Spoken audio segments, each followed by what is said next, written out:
Congo, je vais finir en disant aux populations congolaises que il ne faut pas que les populations congolaises se laissent duper par l'annonce du gouvernement dirigé par le bonimenteur qui est Félix Tshisekedi. Ne vous laissez pas duper par ces annonces qui demandent le départ du porte-parole de l'ONU des casques bleus au Congo. Ce n'est pas le départ du porte-parole que réclament les populations, mais le départ des casques bleus et de l'ONU du Congo. C'est ça que veulent les populations. Donc ne vous laissez pas distraire, ne vous laissez pas manipuler, ne vous laissez pas prendre par vos émotions, par des sentiments avec des annonces politiciennes. Parce que Tshisekedi est un bonimenteur.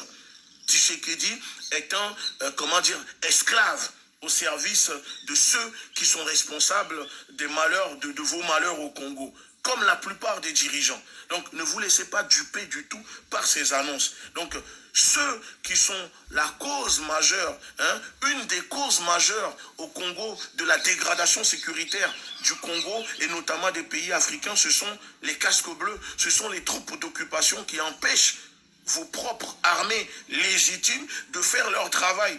On a déjà vu, les vidéos sont disponibles, les sources sont disponibles, où des populations se font massacrer au Congo, les casques bleus sont stationnés à 400 mètres, ils sont là à filmer et ne réagissent pas et laissent ces groupes armés massacrer les populations, les femmes, les hommes et les enfants. Alors, dans ce cas-là, que font-ils au Congo s'ils ne sont pas capables de protéger les populations quand les populations se font massacrer?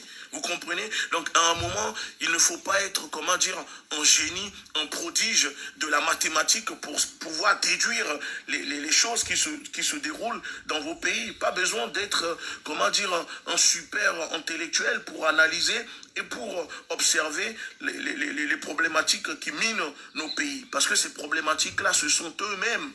Vous comprenez? Ce sont eux-mêmes. Le retard du continent africain, l'insécurité sur le continent africain profite à qui? Profite au gouvernement occidentaux à l'Occident. Cela ne profite pas aux populations africaines. Les peuples d'Afrique ont tout pour vivre tranquillement sur leur terre. Ils ne demandent pas grand-chose. Au Congo, comment vous pouvez penser qu'au Congo, les populations congolaises ont besoin d'aller quémander de l'aide, de l'argent du FMI, de la Banque mondiale pour vivre, alors que les richesses qui permettent à la Banque mondiale d'engranger de l'argent, d'avoir de l'argent, ça provient du Congo. C'est qu'il y a un problème à un moment, parce qu'on n'arrive pas à avoir des leaders capables, des dirigeants dignes de ce nom, des dirigeants formés idéologiquement par l'éducation au patriotisme, qui sont prêts à défendre l'intérêt de leur pays, comme ici au Venezuela, où je me trouve depuis un mois. Qu'on l'aime ou on l'aime pas, Maduro protège le Venezuela et refuse de se soumettre, de vendre le Venezuela aux banques mondiales, au FMI, aux Américains, etc. C'est ça le problème. C'est pour cela que le Venezuela vit sous sanction. Malgré que le Venezuela est sous sanction depuis des années, vous savez, la Bank of America vient de publier un rapport disant que l'économie du Venezuela remonte. Ça veut dire que Maduro a réussi à faire remonter l'économie de son pays, malgré que le pays vit sous sanction.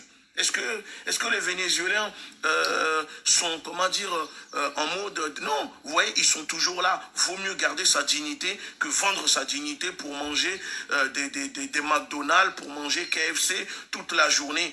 C'est ça que les Africains doivent comprendre, le patriotisme. Moi, je suis dans ce pays, je finis en disant, je suis dans ce pays, je ne vois pas des Vénézuéliens, des Vénézuéliennes se déhancher toute la journée, se dandiner toute la journée, en train de twerker, en train de danser ou en train de faire des clowneries sur les réseaux sociaux pour distraire le monde.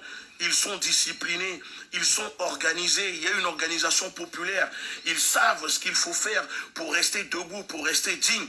Mais si vous prenez notre peuple, je suis désolé, toute la journée sur les réseaux sociaux, que font le peuple noir? Qu'est-ce que fait le peuple noir, le peuple africain? Ils sont que dans la distraction, ils sont que dans le divertissement. Danser sur les réseaux, faire les clowns sur les réseaux, se taper dessus, se filmer, qui couche avec qui c'est ça l'occupation aujourd'hui, la priorité du peuple africain, du peuple noir à travers le monde. Ils ont réussi à prendre le contrôle de nos cerveaux. Ils ont réussi à prendre le contrôle de ce peuple et donc ils arrivent à distraire ce peuple par des futilités qui n'avancent, qui ne servent à rien du tout. Parce que ce n'est pas avec la danse, ce n'est pas avec les twerks, ce n'est pas avec les je ne sais quoi sur les réseaux que vous allez vous libérer, que vous allez libérer votre continent. Mais c'est par une prise de conscience. Et cette prise de conscience doit être individuelle. Ensuite, une prise de conscience collective.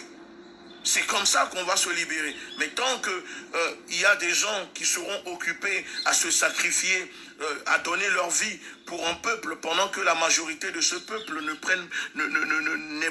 n'a pas une prise de conscience. Ils ne comprennent même pas. À se divertir, à se dandiner, à se huiler sur les réseaux pour distraire.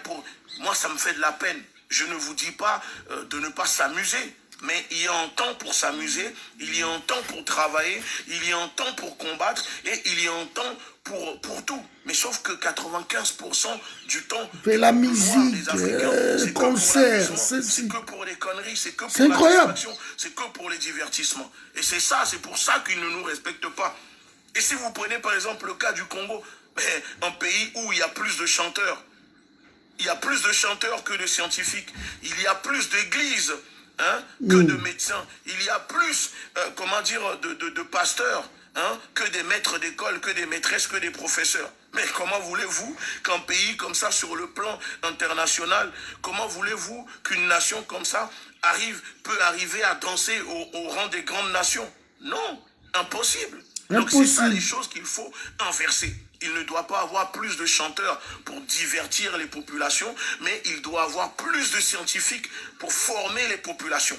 C'est ça une vraie nation, une nation forte, une nation qui fait peur au reste du monde entier. Si aujourd'hui les Africains aiment la Russie, c'est parce que les Russes ont réussi à se développer sur le plan patriotique, idéologique, en construisant leur propre pays, une armée puissante, capable de faire peur au reste des pays occidentaux. Et c'est ça qui rend fiers les Africains. Mais pour arriver à cela, ils ont fait un travail.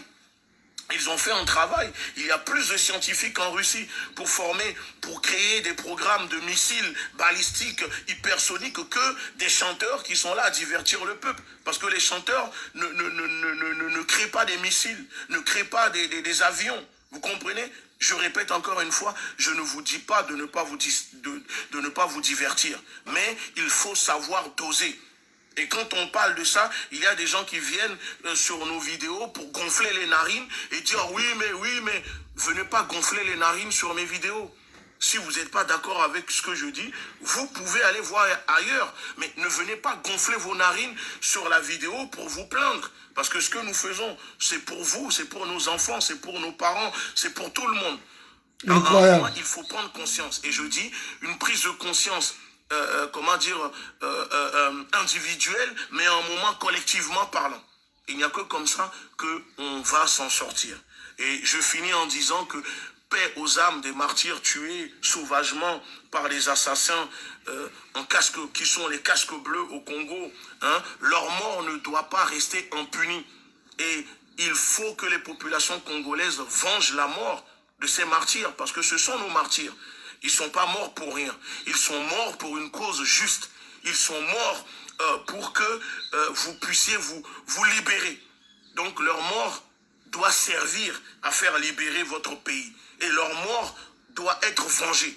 Il n'y a que comme ça. Il faut arrêter d'être miséricordieux avec vos ennemis. Sinon, vous allez blesser ceux qui vous aiment. Et si quelqu'un rentre dans ta maison pour te tuer, lève-toi en premier et tue-le. C'est la règle. C'est comme ça, c'est la maths. C'est comme ça. Ne posez pas de questions, ne cherchez pas à comprendre, c'est comme ça. Il n'y a pas à être miséricordieux avec nos ennemis.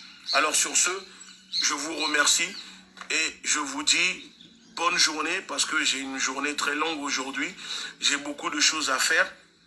Armons-nous idéologiquement, c'est très important de s'armer idéologiquement pour mieux comprendre la lutte, pour mieux décrypter les choses qui nous entourent, pour lire le monde dans sa réalité, dans sa globalité. Dans la vie, il n'y a pas que la géopolitique ou la géostratégie. Et ça, je vous expliquerai aussi plus tard pourquoi on ne peut pas parler de géopolitique sur le continent africain, dans les pays d'Afrique, parce que la géopolitique, c'est la politique par la frontière. Sauf que les frontières en Afrique n'ont pas été dessinées par les Africains, mais par leurs bourreaux. Donc, est-ce on peut réellement parler de géopolitique en Afrique. Ça, c'est un sujet que je vous expliquerai une autre fois. En tout cas, sur ce, je vous dis bonne journée. Prenez soin de vous. Armons-nous idéologiquement. La révolution est en marche. Et diffusez au maximum la vidéo. Peace, on est ensemble.